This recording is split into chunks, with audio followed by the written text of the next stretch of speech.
Hello, and welcome to the PJH Writing Command Center for another podcast episode from God Bless the Keg Publishing, LLC. And here we are. I am Paul John Hausleben, the flagship author, chief photographer, music reviewer, music critic, do-everything guy here at God Bless the Keg Publishing, LLC, with a little help from my friends. And some of the friends are gathered here today on this lovely Saturday afternoon in Central Virginia, where the PJH Writing Command Center is located. And let's look at our weather station guy here. It's 50 degrees and low humidity. It's a beautiful day. And March, my goodness, this has been crazy. You know, the other day it was 86, then we had snow, and we had all this stuff going on, and St. Patty's Day, and it's a fantastic time to be alive. And thank you for joining us. If you are a first-time tuner-inner, if that's even a word, then welcome. If you are a long-time listener, a subscriber, then welcome back. And we're thrilled that you're here to join us for this podcast episode. Yes, indeed. And before we get too deep into it, let me rattle all the pages in the background here for dramatic effect and get your little Orphan Annie decoder pins out. I mean, before I do that, can you believe March is almost gone already? I know I dwell on this, and this podcast is kind of about a lot of different things. But it's kind of about getting old. And I don't know. It seems like God has adjusted the day knob to 20 hours instead of 24 and not told anybody, because it's going to be April. It's going to be Palm Sunday tomorrow. And Easter, and the Easter Bunny guy, he's right down the street waiting with his eggs. I mean, my goodness, where does this time go? At any rate, before you know it, it will be time for a Christmas story. So get your little Orphan Annie decoder pins out. And this podcast is proudly sponsored by Corporate Facilities Group Incorporated, the leader in technical consulting, facilities maintenance, facilities management, and operations, as well as property maintenance and management services throughout America. And now, CFG Incorporated is proud to announce a new department, a new initiative headed up by the amazing Mr. Steve McMillan. Let's give it up for old Steve Aruski there. Friends, they've been drinking all my beer in the refrigerator and eating peanuts and leaving the shells again on the floor. I'll have to clean it all up in a little bit. But Steve brings as many years of experience as he manages pre-construction services and estimating for residential development, residential renovations, and light commercial projects for CFG Incorporated. So, before you spend big bucks on a project, let old Steve Aruski check out the contractor scope and price to make sure your hard-earned money is going in exactly the right place. Check them out on the web at www.corporatefacilitiesgroup1.com. That's www.corporatefacilitiesgroup1.com. And many thanks to Steve, Lydia, Liliana, Summer the dog, and Smokey the kitty cat at CFG Incorporated for sponsoring our podcast. We love you guys, and thank you so much. So, you know, I feel we've got some of the friends here, and the friends are great, but, on the heels of these two amazing podcast episodes that we had, first we had the absolutely incredible Frankie T here, and Frankie is just a good friend and a dear friend, but he's a genius, and he brought all this research and everything, and he was researching, and we talked about NHL and all-star teams, first and second teams, and some alternates, and Frank researched it for weeks and weeks. It took me 10 minutes. I felt guilty. I didn't do a good job. And Frank is, he was a litigation attorney, so he's deep diving into anything. And then on the heels of the great Frankie T, we had the amazing musical wizard Jeff, and Jeff stopped by the Writing Command Center last week, and we recorded a podcast on progressive rock. He told me a funny story that his wife thought he was saying prog rock, and he was, but like Prague in Czechoslovakia. Anyway, shout out to the great Jeff, the musical wizard, and that's a very popular podcast. He did a fantastic job there. So I feel kind of let down now. Not that I don't like the old friends. I mean, the old friends are great, right? These guys are all right. So, but it's just. But I'm gonna fly this one solo. So, anyway, we do have a not-for-profit announcement here, and this one came in. Let me rattle this page. So, this one came in this week, and this is kind of near and dear to my heart because a very long time ago, I was born in St. Joseph's Hospital in Paterson, New Jersey.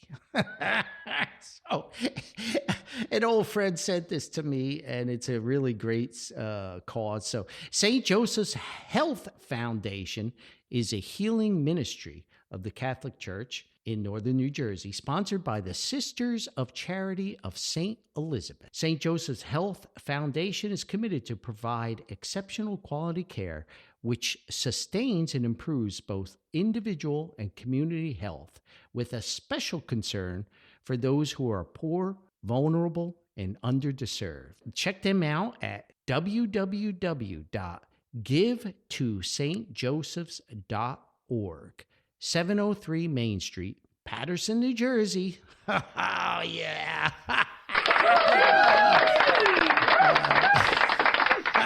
It's area code 973-754-4483. St. Joseph's Health Foundation. And they have this fantastic event. They sent me this April 23rd of 2026 coming up. It's a fashion show. So it's Fashion with Compassion. It's a night of inspirational fashion benefiting St. Joseph's Children's Hospital. It's April 23rd at the Rockley, celebrating our pediatric patients and their dedicated healthcare providers as they walk the runway. But the person who sent this to me didn't include a time. So anyway, check it out. Go to the website, Fashion with Compassion. At St. Joseph's, where I was born. And they had to get the ambulance through the dinosaurs to get me into this world. So anyway, a few podcasts ago, and this is a week of hodgepodge at my primary mission and my primary source of income. I don't know how to describe it other than hodgepodge. I'm flying solo here. I don't have Jeff, the musical wizard. I don't have the genius of Frankie T. So I had all these subjects on the heels of those two great guests for the podcast. And I had all these subjects that I was going to cover this week in the podcast. And before I go too far, I'm sorry, and I'm going to be all over the place here, but if you do have a charity event, and I got one yesterday for today, and it just didn't make it in time, so please send it to godblessthekegpublishing@gmail.com, but be cognizant that this is a weekly podcast and send it in time. Thank you. But anyway, this is, so I'm all over the place. And I had all these subjects, and all of a sudden, all these things happened this week. And all my subjects on my little pad, I just crossed them all out, and these other events took them over. And we had St. Patty's Day, and we released the new novel, A Quest for Good, A Story of Hope and Joy. And it's been doing very, very well. Good sales. I'm starting to get some comments and some feedback from folks. It's available on the big internet machine. It's slowly moving out to other paperback retailers as we have released it. So just be patient if you're not a fan of the big internet shopping machine. On the ebook, it's going to be exclusive to the big internet shopping machine for a little bit if ebooks are your bag. I didn't have much choice about that. I had to market it in a certain way. So at any rate, A Quest for Good, A Story of Hope and Joy. It released on St. Patty's Day, and it's really, really been popular, and we're really, really excited about that. So we have a lot of things going on, just a lot of events. So I was going to do a couple of music rated. I have some rated, and then I had another rant, and I had all these subjects. And then all these things happened this week, and I changed my course. And I love that about life, you set a direction and all of a sudden, hopefully it's always for the good, but sometimes all these bumps in the road occur. And I have to laugh because if you listen to the podcast, I did a podcast a while back on AI, artificial intelligence, and my fears. And it's a scary thing. That's a serious subject. And I'm really in a good humor mood today. So I want to laugh a lot. And I don't want to dwell on that. But yeah, this is a hodgepodge. And I set out on this stuff. And this reader sends me this email, right? And this, I'm going to read it here. I printed it out. This is on the heels of another conversation I had with Jeff about, why did I pick God Bless the Keg Publishing, LLC, for the name of the publishing company? And also we use that for the podcast. And it's kind of a convoluted story, but my offbeat humor led us to here. And I happen to be fond of a couple pints of Guinness. So anyway, this reader sends me this email. And they were like, hey, Pauly, I was curious about God Bless the Keg Publishing LLC and where you got the name from and everything. So I put it in a big search on the internet and I chose up the AI to give me the answer. She said, is this true? So this is what the AI came back with. It says, the keg story. It doesn't even say God Bless the Keg Publishing. It says the keg story. The name originated from a tale about a large, rowdy party where attendees were encouraged to bring their own barrels or kegs of beer. Paul John Hausleben recalls a moment at this party when someone's keg was not yet tapped. So a guest, in a moment of playful irony, declared, God bless the keg. I'm reading this verbatim, folks. I don't ever recall a moment like that, even if I had a lot of pints of Guinness. The phrase was a nod to the spirit of celebration and the communal, fun-loving atmosphere that a large, untapped keg represented. And I have to say, this is fantastic. This AI stuff has dreamt up a whole short story for me to write. Meaning of the name. It's a tribute to creativity. For Hausleben, the story became a metaphor for independent creators who bring their own unique projects, paren, their kegs, unparen, to the world. The company's mission, the name God Bless the Keg Publishing, reflects the company's commitment to supporting independent artists, whether they be authors, musicians, or photographers who bring their work to the public, just as the partygoers bring their kegs. And that's true. We do support all kinds of artists. A personal touch by using a personal, memorable story as the foundation for his company's name, Hausleben gave the business a unique and personal identity.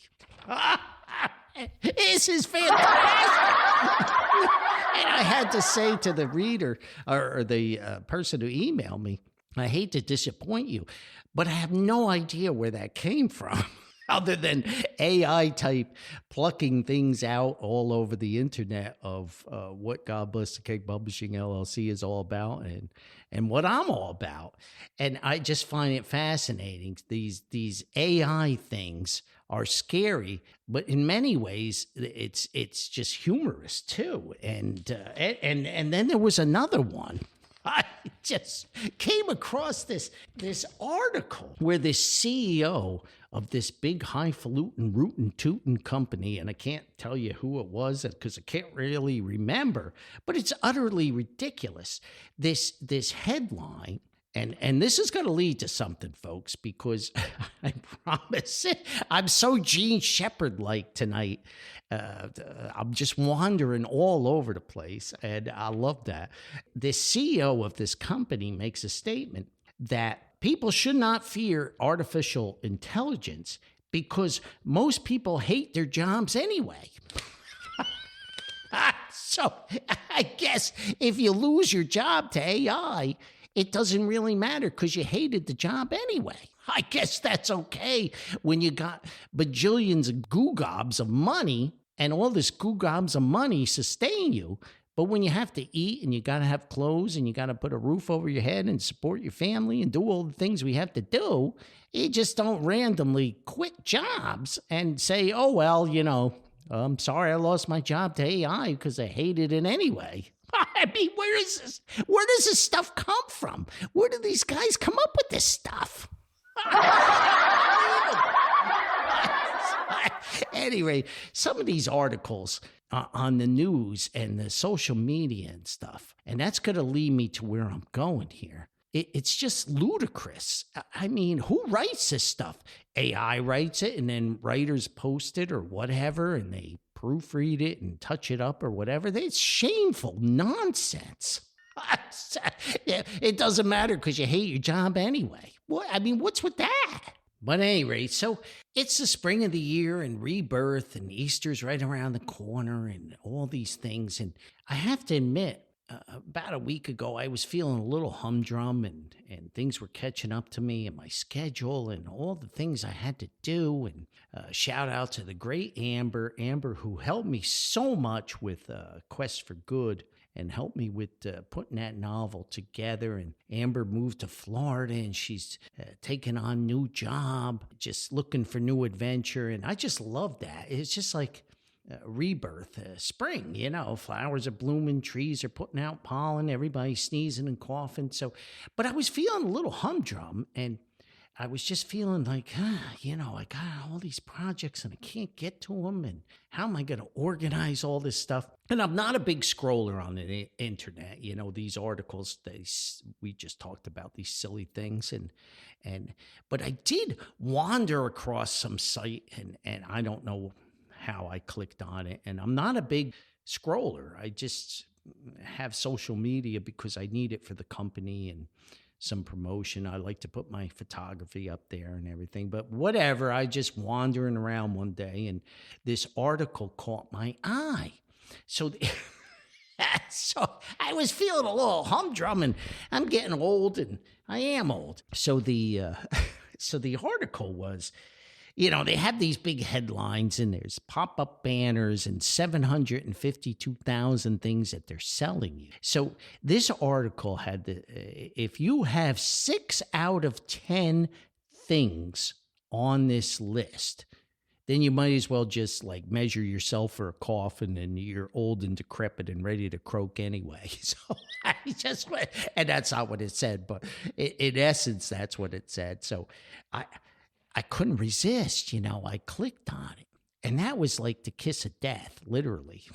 So they had, if you have 6 out of these 10 guys on this list, you're shot. And I had all 10 of them. So my humdrum feelings got even more humdrum. So I'm going to list them. These 10 items that were on this list that they said if you had 6 of these guys, you're old. And I had all 10. And one of them I'm going to dispute. So number 1 was a landline phone. So I have to confess I do have a landline phone. Nobody ever calls it. I don't even know what the number is. I do know what the number is. I have to look it up, but it goes back to ancient times. Even worse than that, I have a cordless phone with the base station that's plugged into the jack that you can pick up the handset, and wander around your house and pace and talk to whoever. And so I actually have one of those too. So number 2 on the list was DVDs, like movies and such. I got a whole plastic carton of them upstairs here at the Writing Command Center of movies over the years. I like DVDs. You can put it in and watch it anytime. You don't need the internet. You don't have to stream anything. They don't take up too much room. They're in a little plastic container guy up there, I got some Marvel. I got some Sherlock Holmes. I have some James Bond, So number 3 is VHS tapes. So I have those too. They're in the same plastic container as the DVDs. Well, so, and I have a VHS player too, and I can hook it up to my little monitor here with the little the RGB connectors for the audio and the video, and I can play a VHS. In fact, I have, let's see now, off the top of my head, I have A Christmas Story. I have White Christmas. I have all these Christmas VHS. I have a James Bond on VHS. So that was number 3. So as I'm reading this list, I'm like, oh my gosh, I'm doomed. Number 4 is CDs. So I have a lot of CDs, and years ago I had vinyl, and I regretfully sold my vinyl collection, but I had to because of space, and I don't like clutter. Anybody who's been to the Writing Command Center will know I'm a minimal guy, and I hardly have any furniture. Clutter bothers me, so didn't have the room, and it's heavy, and I was like, where am I going to store these? So at any rate, but a lot of music, if I really, really like the music, I want to have it on my CD collection. And I have 2, 3, 4, 5, 6, 7 boxes of CDs. I slide them under my bed so I don't see them and they don't take up a lot of space. Otherwise, they get on my nerves. So that was number 4. Number 5 is a manual can opener.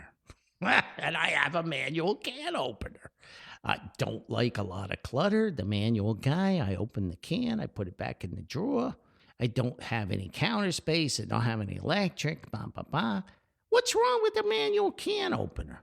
At any rate, so I have one of those. It's a very good one, too. I had it for years. Number 6 is the one I'm going to dispute. It's a TV antenna. Now, for us guys and gals that don't have a lot of extra money and don't watch a lot of TV to stream all this stuff, you need this, you need that, that's going to be another rant about streaming and how they're forcing you, if you're a sports fan, to take all these packages. But there are still a lot of channels available over the broadcast TV, depending on the area of the country that you live in. In fact, there's a website you can go to and you put in your little zip code guy and it'll tell you how many broadcast stations you can receive. And it's kind of free, which, the old saying, free is for me. So anyway, I have a TV antenna. I have 2 little C-clamps and it's bolted to a miniature stepladder. This is true, folks. Good thing I live by myself. People would trip over all the wires here between my ham radio and this other stuff. Anyway, I have this little TV antenna guy, and it's C-clamped to a little miniature stepladder. I put it in the upper bedroom and pointing at the TV stations. And if there's a TV show I want to watch, which is very seldom, NFL. Last time I watched TV here was the Super Bowl. I got it over the air with the TV. And I'm sure someday that'll go away, someday soon, with the NFL and all the greed going on there. But right for now, I can receive the stations over the air. So I think that one's unfair. But at any rate, number 6 is a TV antenna, and I have a TV antenna. The problem is with these, as opposed to the old analog signals, these digital signals, if a little tiny puff of wind comes, the station goes into this pixelization and you can't even see the screen, whereas years ago, but, newer isn't better. At any rate, number 7 is a tabletop radio that has AM and FM only. I have 6 of them. I have 6 of them. And what they mean is it doesn't have a CD player or a cassette tape, or it's not part of an entertainment center or whatever. Some of mine are classic collector's items, and some of them are not. But I love radio, of course. Everybody knows Pauly loves radio. So I have this little Panasonic AM FM only, and it's right next to my bed, and sometimes I turn it on. Oh, goodness gracious. So, I was reading this, and at this point, I'm figuring I'm doomed anyway, so I might as well go to the end of the list. Number 8 is rubber overshoes, or what my dear mom would call galoshes for inclement weather. And I have I have a pair of those, and they fit over my work boots. And this winter here in Central Virginia was wicked. I mean, we had a lot of snow. It was cold, and I would use my rubber overshoes. I look like I have feet like gigantic Frankenstein monster guy. I got these giant black rubber overshoes that go over my work boots, my military boots, which are big anyway. I schlep all around like a giant doodah stepping through the snow and the ice, but my boots never get wet and they don't get full of salt. So that's number 8. Number 9 is photo albums that you leave out on a table. I'm looking at one right now. So, I mean, in defense of myself, I am a photographer. So, I mean, photos are something that we do, but these are obviously old, 35 millimeter or old point and shoot cameras that back to the old days where you developed the film and you printed it out and you went to the store and you went to the little Instamart in the middle of the shopping center and picked up your photographs, and I put it in the little wax pages there of the photo album. So there you go. So number 9, I qualified on that. And finally, number 10, and I have a whole cupboard full of these, is old coffee cans now used as storage containers. So I have all kinds of knick-knack paddywhacks inside of old coffee cans. I have picture hooks. I have rubber bands. I have little rubber feet that go underneath the table legs so they don't go into the carpet. Like I have a whole collection of those. I have Velcro. Doesn't everybody have Velcro in their storage containers? I have I have the little pine incense that you light for Christmas that fills your house with like a firewood smell inside there. I have a miniature New York Yankees helmet inside of one of my coffee containers. I mean, I have screws, nuts, bolts, all kinds of things. But the coup de grace is I looked at, after I read this dopey article that said I was almost dead, I looked in one of the containers, and the coup de grace was like a miniature cigar that I appeared to have smoked at one time and maybe had too much scotch and put it in a plastic wrapper and put it inside the storage can. Anyway, so there we go. So if you have 6 of these 10 items, then you're old and decrepit, and I had all 10. So, so that didn't make my humdrum attitude any better. So I was like, wow, I'm really old. And then it's a psychological thing. My back hurt, my feet hurt, my head hurt, my shoulders hurt, my elbow hurt. And I was like, oh my gosh, I'm so old. The new book kind of boosted my spirits a little bit. And then things started to happen in this week. This goes back to that podcast I had where my buddy and I were riding to that training seminar in Pennsylvania. And he said to me, I think he was kind of half asleep in the passenger seat as I drove. And he said, Pauly, one road leads to another here in America. Here we are in the Pennsylvania Turnpike. If we make a right, we can go to New York. If we make a left, we could go to West Virginia. We could go to Ohio. One road leads to another road. One conversation, one encounter, one adventure leads to another. And it's so true. And I've been working on the winter collection. It's a collection of short stories. And I'm very fortunate that I don't get writer's block. I just don't get writer's block. I can always write about something. And I think that's because I'm truly not an author. I'm not a writer. I'm really a storyteller. And as you go through life and as you get old and you have all 10 items on this dopey list that said you only needed to have 6 to be old, and I had all 10, you start to realize that you have all these experiences and you have all these encounters. And for me, my release, my creativity is to tell those stories. And sometimes I tell those stories with photographs. Sometimes I tell those stories while having a pint of Guinness at the bar with my buddies. Sometimes I share stories with my friends and people like Jeff, the musical wizard, and other people, business partner Lydia, whoever, Amber. They've all suffered through my endless stories, and that releases the creativity. But sometimes I write them down, and sometimes the stories go someplace and they're really good, or I feel they're really good, and sometimes they're, for lack of a better word, disasters. And they just don't go where I want them to go. And I put them in what I call my story vault. I have a photography vault too. And that's where photographs go that I was like, this is okay, but it could have been better if I did this, if I did that. And I revisit them later on and try to recreate them or do better. Same thing with the stories. Just because I put them in the story vault doesn't mean they're not good, or they might not go somewhere else. So I had written two pieces for the winter collection. I started it in January, right after we kind of got done with the draft on A Quest for Good. And I liked it, and I liked the feel of it. And it was snowing, and it was cold here, and had the whole winter vibe going on. That's my favorite time of the year, and I was just rolling on it. And then I got to the story, and I got about 4 pages into the short story, and it had a really good theme on it, and I really liked it. And I got to a point, and I said, I don't like this story anymore. That happens. Sometimes that happens. And I kind of banished the story to the story vault.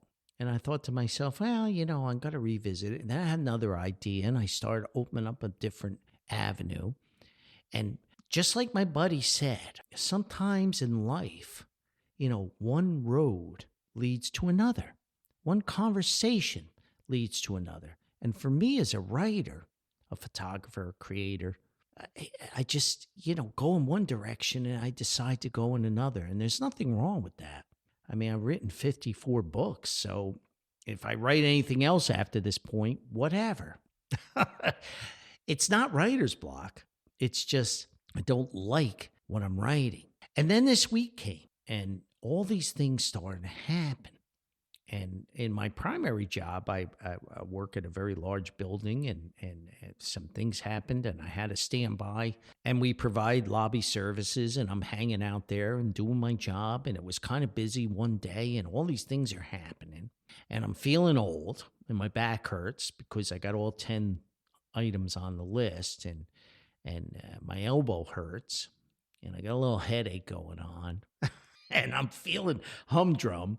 And I look up, and there's this little old man shuffling in to the front of the building. And I thought to myself, people always get lost. This building is in a location that for some reason, the GPS and modern technology and that crazy AI, right? The crazy AI, and it leads people astray. It's not the person punching in the address's fault. It's just one of those technology glitches. And I see this little old man shuffling up to the front of the building. And I wanted to run out there because I kind of sort of knew he was lost. I was busy with something else and helping another person. I couldn't get to him in time. And the poor old guy, he's got this cane going, and he's got all this stuff going, and he's shuffling up, and there's a revolving door, and he has to get through it. And I felt bad because I was like, oh my gosh, this poor guy, he's lost. I got to tell him he's in the wrong building. So he comes up to where I am at the lobby desk, and sure enough, he says, oh, hey, good morning. Good morning, sir.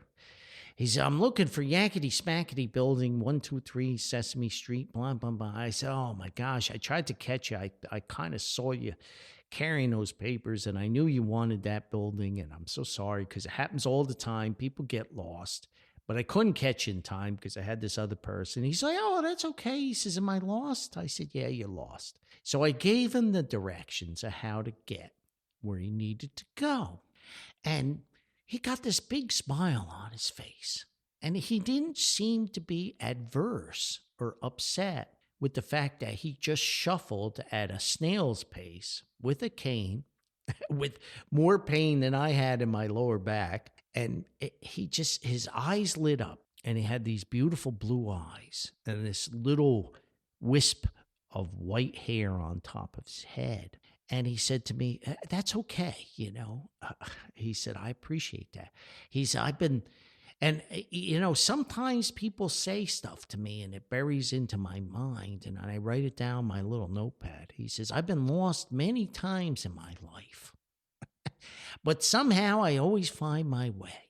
And I know that line is going to show up in a story someday. And this is what I mean, simple encounters, simple experiences. One road, one conversation leads to another. So that line will make it into a story someday. And he said to me, "You've been very kind and I appreciate it." He says, "I can tell you're a very kind man and you care about people." And I'm just standing there watching and listening and observing. And then he reaches into his suit jacket. And he had a little suit. He didn't have a tie on, but he had a nice jacket. And he and he reaches in there and he hands this little tiny, it's right in front of me now, folks. It's about 3/4 of an inch. And maybe I'll make this the picture for this podcast. This little tiny rubber Jesus figurine. It's made of rubber. It's a little miniature Jesus. I don't know how else to describe it. And little miniature Jesus has a banner like on his shoulder to his waist. It says, "Jesus loves you. Jesus hearts you." And the old guy hands me this miniature rubber Jesus. And he says to me, "Here, this will keep you company today. And it will remind you of who loves you." And then the old guy turns around and shuffles out. And he makes it through the revolving door. I almost wanted to sprint in front of him and hold the other doors. We have 2 sets of other doors for the revolving door. But I was kind of in shock from receiving the 3/4 of an inch rubber miniature Jesus guy. And I didn't really respond. And then I thought to myself, and he made his way to the car and he drove and he hopefully found his way. I'm sure he did. And I thought to myself, man, I was feeling old because I had 10 of those 10 items instead of the 6. And my back hurt, my shoulder hurt, my head hurt. And now I feel pretty good. And all it took was a guy who's a lot older than me, but a lot smarter and a lot more inspired and a lot more generous to share something so simple after he got lost. And all I did was give him some directions. I didn't give the guy $1 million. But he hands me this miniature Jesus, and I slipped it in my pocket. And I thought to myself, I remember that story I wrote, A Simple Gift. How a simple gift of magnets and a simple gift of a book changed this little kid's life. And here this old guy comes in and gives me a 3/4 inch miniature Jesus and says, "Remember who loves you." And it made me feel good. And I didn't feel quite as old anymore. And I didn't care that I had all 10 of those guys on the list when 6 qualified me as decrepit. One road led to another. It was a remarkable week. And I put the little Jesus guy there. And this morning when I got up, I put it right there next to my computer. It's right in front of me next to the soundboard. And this morning when I got up, I had my Saturday chores to do and all the stuff I got to do. But I thought about miniature Jesus. And I thought about this short story that I'm writing for the winter collection that I banned to the PJH story vault. And suddenly it hit me. One road led to another. One conversation, one experience led to another. And I couldn't even get my laundry into the washer quick enough. I couldn't get to the food store quick enough to get back to the computer because I needed to write and incorporate into that story that I banished what love is really about. And I grabbed that and I used it. And just about a half an hour before I looked at the time and I realized I got to get this podcast done because tomorrow I got all these other things going on. And I laid down this recording, but I also finished and got the story to a point where now it's just smooth sailing, man. All I got to do is put my fingers on those keys and I got the story licked. Yeah, I got it kicked in the backside. It's a done deal. all because of just all these simple things. All these simple things. And people all often ask me, Pauly, what's the writing process? And maybe someday I'll do a podcast on that. But I think 3/4 of the people would be bored, and maybe a quarter would enjoy it. Very often I write the end of stories first. I already have the end of this story, and now I had the middle, and now I have 3/4, and now I'm done because I just got to write into the ending I already had. And it's just amazing to me how ordinary life can inspire you to greatness. Ordinary life can inspire you to do wonderful things, to share yourself, to share stories, to be solid, to be important in people's lives, to inspire. Not saying this story is going to be great. Maybe it won't. Maybe it'll be okay. Maybe it'll be mediocre. Maybe it'll be fun. Maybe it'll be trash. I don't know. But the point is a simple act by this old gentleman shuffling in, persevering, realizing he blew it and he's lost, and me just giving him directions and pointing him in the right direction. Induced him to give me this little miniature Jesus and smile on a face and share something. And sometimes in life, it's just a simple direction that points you where you need to be, where you need to go, what you need to achieve. And I think looking back on this week and all the things that happened, I was feeling old and there was a lot of stress. It's the end of the month. I got to get all these paperwork things done and all these things. And I'm writing these books and got the new book. And I was feeling down. And now I'm feeling marvelous because of just simple things.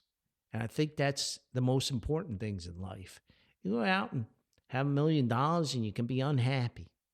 You can get a little 3/4 of an inch rubber Jesus and feel wonderful. So that's my message for today. Look beyond all the bad news, beyond the horribleness, and look only for the good. Look to help each other, to support each other, to support your friends, your family. Share parts and pieces wherever you can. Keep a smile on your face. And when you get lost and you're feeling old and you're feeling humdrum, remember all these good things in life. I'm going to work on the winter collection this weekend. I'm really, really excited about it now. Whereas before, the story was in a story vault folder banished until whenever. Now I'm feeling really good about it. So, hey, there we go. And hey, what do I know? I'm just a guy from Paterson, New Jersey. But hey, please be kind. Like the old man with the miniature Jesus. Be gentle. Be very tolerant. Remember, kindness is for free. Spread it around as much as you can. It can only make this world a better place. Wow.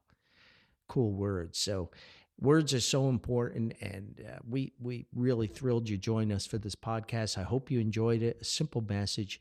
We are going to maybe kind of sort of take a few days off, maybe in April, but I have some Easter special podcast coming up for Easter. We still have the old podcast from Easter with the show, the famous fashion show with the famous Harry and Paul adventure.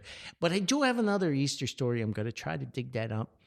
And as much as I beat on AI, I had a suggestion from somebody said, hey, well, Pauly, I get the books on the Google Play and they read to me. And I was like, really? They do?